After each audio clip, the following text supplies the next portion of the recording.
So one of the things you can actually cook is bacon with your steamer. So this is the first round, and it was 5 minutes with one tray.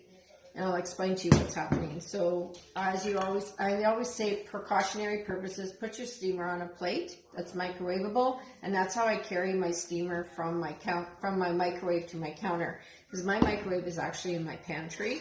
It's not right in front of it's not right in my kitchen.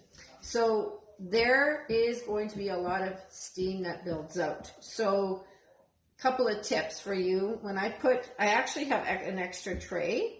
So I decided to save time. I double layer my bacon. So tray 1, and I got tray 2 here. It's a bit warm, so be careful.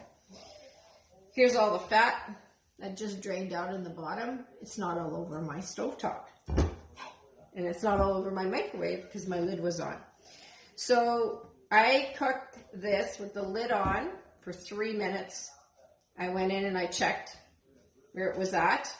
And when I pulled the lid off, you could see all the steam coming out from the bacon. So I decided the last 3 minutes to help speed this up is I would turn my lid 45 degrees. So there's gaps at the corners, and that will allow the extra steam to escape, because I want this to get crispy, right? So if the steam stays in there, it's going to take longer for this to get crispy. But I don't want to take the lid off because I don't want all that fat exploding all over my microwave.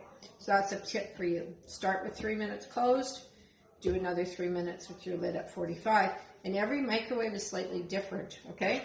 So, and you can do one tray at a time. I just happen to do 2. So there you go. That's what the bacon looks like. It could actually go in for another minute if I wanted it as crispy as this one is. Okay, so we're actually doing pizza tonight, so I'm going to be using this bacon on our pizza.